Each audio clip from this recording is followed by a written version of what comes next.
Hello, my dear little shining stars. How are you all? I hope you all are doing really very well. In our today's class, we are going to start our chapter number 9, and the name of the chapter is Mother. Actually, ये chapter poem के form में है हमारे पास, और ये इसका नाम क्या मैंने बोला अभी आप लोगों से? Mother. ठीक है, मदर। हम सब लोग अपनी माँ से बहुत प्यार करते हैं, ठीक है। तो ये पूरा का पूरा पोएम हमारी माँ को डेडिकेटेड है, ठीक है। हम लोग अपनी मम्मी के लिए क्या क्या करते हैं, मम्मी हमारे लिए कितना कुछ करती हैं, वो कितना सेक्रीफाइस करती हैं हमारे लिए, वो किस तरीके से हम लोगों को खुश रखती हैं, हमारे लिए कितना अच्छा अच्छा खाना बनाती हैं। तो सारी चीजें जो हमारी मम्मी हम लोगों के लिए करती हैं, वही हम लोग इस पोएम में पढ़ने वाले हैं। आप भी अपनी माँ से बहुत प्यार करते हो, मैं भी अपनी माँ से बहुत प्यार करती हूँ, ठीक है। तो चलो आ जाओ, ये पोएम जो कि टोटली डेडिकेटेड है हमारे मदर्स को, उनके बारे में पढ़ना शुरू करते हैं। तो सबसे पहले अपने इंग्लिश का चैप्टर नंबर 9 ओपन करिए। Okay my dear students, I hope आप सब लोगों ने चैप्टर नंबर 9 ओपन कर लिया है। इसका नाम है मदर। तो चलो आ जाओ, देख लेते हैं हमारी माँ को डेडिकेटेड ये पोएम कैसा है। देखिए, you mean so much to me and I want you to know that you are always in my heart no matter where I go। तो देखो, इसमें आप देख सकते हो, पहले तो ये पिक्चर आप लोग स्टडी करिए। देखिए, यहाँ पे मम्मी है और मम्मी के ये 2 बच्चे हैं। तो ये दोनों बच्चे क्या बोल रहे हैं अपनी माँ से कि माँ, आपको ये पता होना चाहिए कि आप हमारे लिए क्या मतलब रखती हैं। मतलब मीन का मतलब आप हमारे लिए क्या हैं, यू शुड नो इट, ठीक है। आपको पता होना चाहिए कि आप हमारे लिए क्या हैं, ठीक है। आप हमेशा हमारे दिल में रहती हैं, कोई इससे फर्क नहीं पड़ता है हम कहीं भी जाएं। सही बात है ना, हमारी मम्मी हमारे दिल में रहती हैं। कैसे रहती हैं? क्योंकि वो हमें इतना प्यार जो करती हैं, ठीक है। आप चाहे स्कूल जाइए, चाहे आप कहीं बाहर खेलने जाइए, आपकी मम्मी हमेशा हम आपके साथ होती हैं। वैसे ही हम सब लोगों की मम्मी, हम लोग कहीं भी जाएं, दुनिया में हम कहीं भी रहें, वो हमेशा हमारे पास रहती हैं, ठीक है। You are always doing your utmost to help me in any way. The sacrifices you have made for me, I can never repay।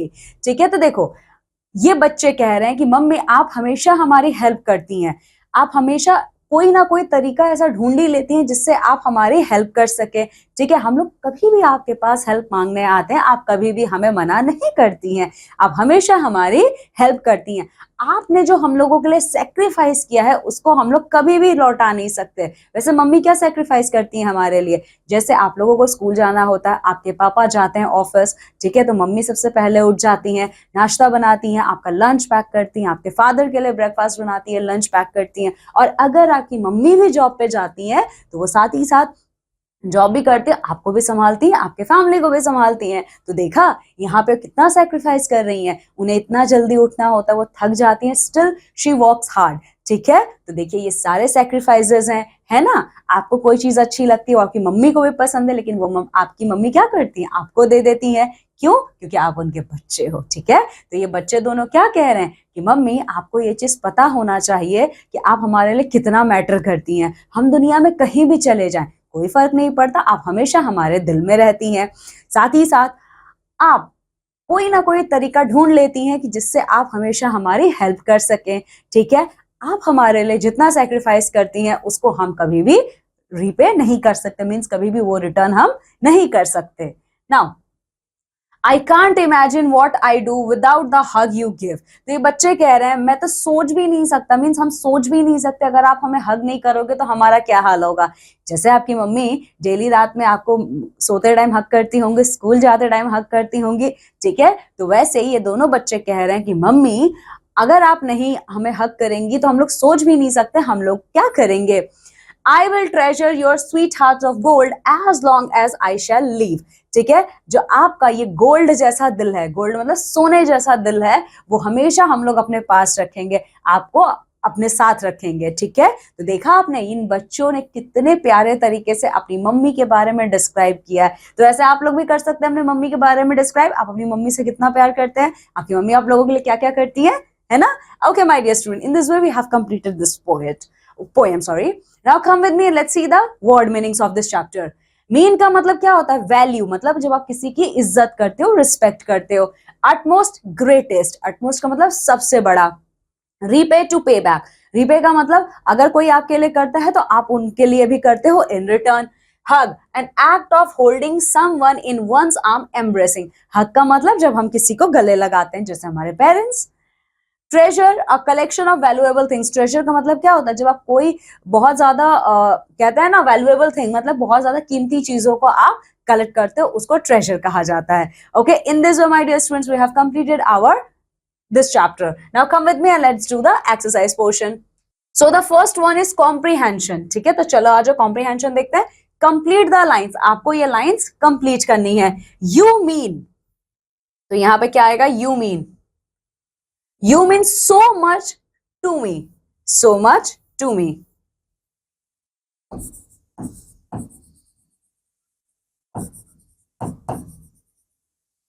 So much to me and I want you to know.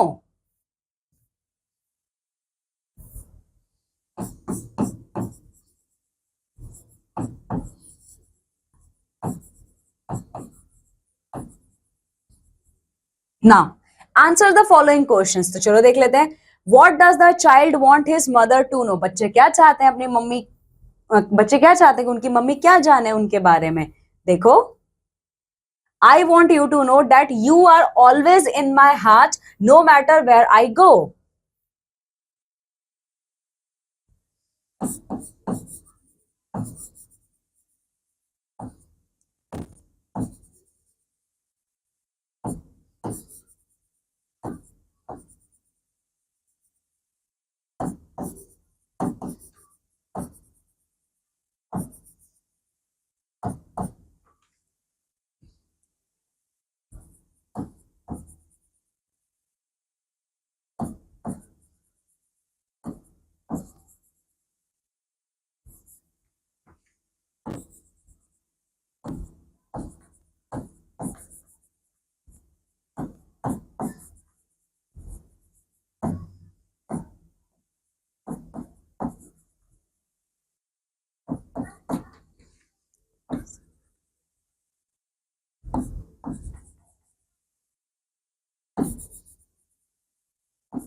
Okay, now second, where does the child's mother always live in?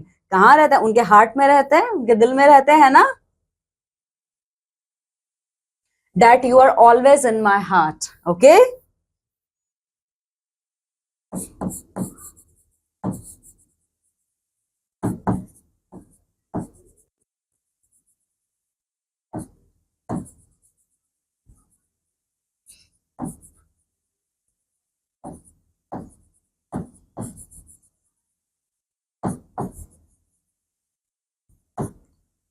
what is the mother always doing? माँ क्या करती है हमेशा? देखो,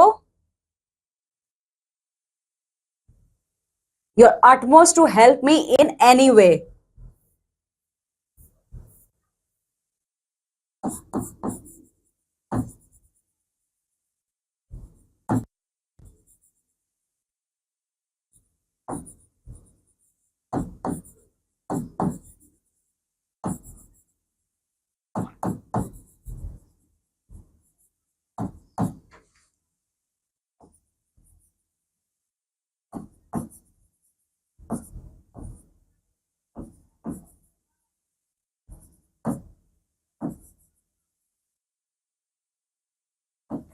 ठीक है, what can the child never repay? Child क्या कभी रीपे नहीं कर सकते हैं? ये देखिए, I can't imagine.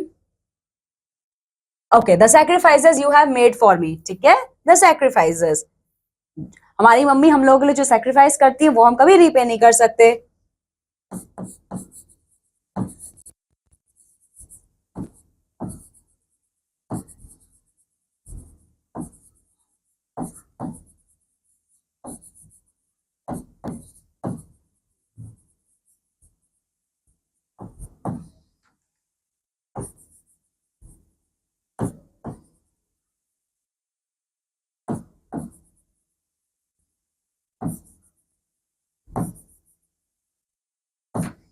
Now word building, देखिए यहाँ पे क्या करना है, राइमिंग वर्ड्स आपको इस पोएम से ढूंढ के लिखने हैं।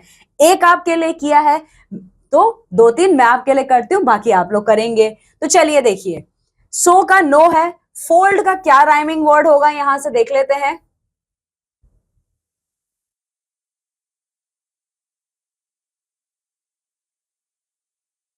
हाँ, फोल्ड का गोल्ड होगा।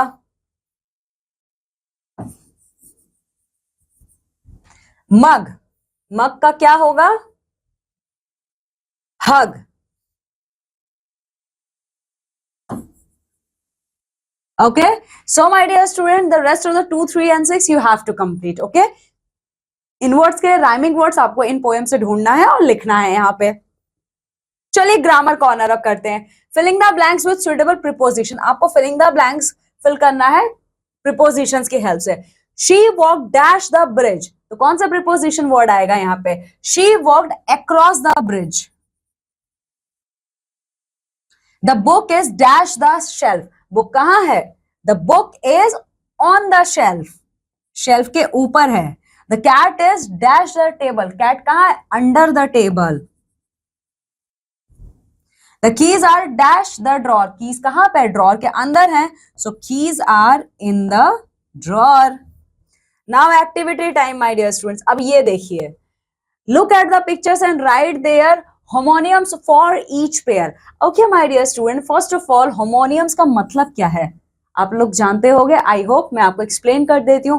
होमोनियम्स का मतलब होता है वो वर्ड्स जिनके क्या होते हैं, स्पेलिंग बिल्कुल सेम होते हैं, ठीक है, और कभी कभी उनके स्पेलिंग अलग होते हैं लेकिन उनका मतलब सेम होता है, और कभी कभी इनके मतलब भी अलग हो जाते हैं।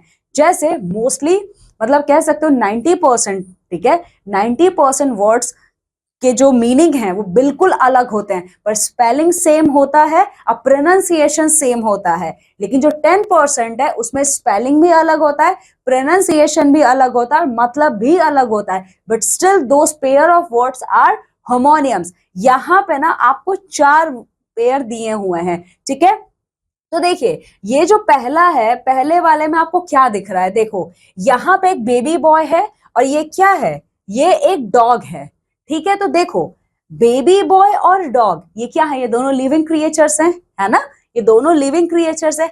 तो आपको इनसे मिलता जुलता होमोनियम्स लिखना है, इनके पेयर बनाने। तो एक बात बताओ, बॉय मतलब बेबी का और डॉग का कोई कंपैरिजन है? कोई कंपैरिजन नहीं, बट स्टिल ये होमोनियम्स बनाएंगे। मैंने आपको अभी जस्ट बताया है कि 90% वर्ड्स क्या होते हैं, स्पेलिंग सेम होती है, प्रोनाउंसिएशन सेम होता है और मतलब बिल्कुल अलग होता है, ठीक है। लेकिन जो 10% होता है उसमें स्पेलिंग अलग होती है, ठीक है, मतलब भी अलग होता है और प्रोनाउंसिएशन भी अलग होता है, बट स्टिल वो होमोनियम्स होते हैं। क्योंकि अगर आप उनके मीनिंग को देखोगे तो वो कहीं ना कहीं कोरिलेटेड होता है। जैसे यहाँ पे ये क्या है? ये एक आपका बेबी है और ये आपका डॉग है, इनका तो कोई मेल नहीं है, ठीक है, बट स्टिल ये होमोनियम है। तो ये क्या बनाएंगे? ये बनाएंगे पप। आप यहाँ पे लिखोगे PUP पप, ठीक है। तो देखो ये जो PUP पप लिख रहे हो, ये तो डॉग्स के बेबी को कहा जाता है। तो बेबी है ना, डॉग्स के बेबी को पप कहा जाता है। और यहाँ पे आपको क्या दिख रहा है? बेबी का ही तो पिक्चर दिख रहा है, समझ में आया? तो मतलब यहाँ पे हम लोग बेबीज की बात कर रहे हैं, ठीक है। चलो नाउ द सेकंड वन। अब ये देखिए, ये उन 90% वर्ड में से आएगा जिनका स्पेलिंग सेम है, प्रोनाउंसिएशन सेम है, वो मतलब बिल्कुल अलग है। कैसे? ये क्या है? माउस है और ये भी माउस है, हुआ ना, तो ये हो जाएगा आपका माउस, ठीक है। हाँ देखो ये माउस है लिविंग, ये माउस है नॉन लिविंग, ठीक है। Okay my dear students, I hope आप लोगों को होमोनियम्स का मतलब समझ में आ चुका होगा। तो 3 और 4 आप लोगों को करना है, ठीक है। चलिए now unscramble the following words. यहां पे ये कुछ जंबल वर्ड्स दिए, इन्हें हमें अरेंज करना है और एक वर्ड को क्रिएट करना है। तो चलो आज आप क्रिएट करते हैं। ये है स्पेशल, ठीक है, SPECIAL। इसको जब आप अरेंज करोगे तो स्पेशल वर्ड बनेगा। सेकेंड वन क्या है? ROHNOU, ये बनेगा ऑनर,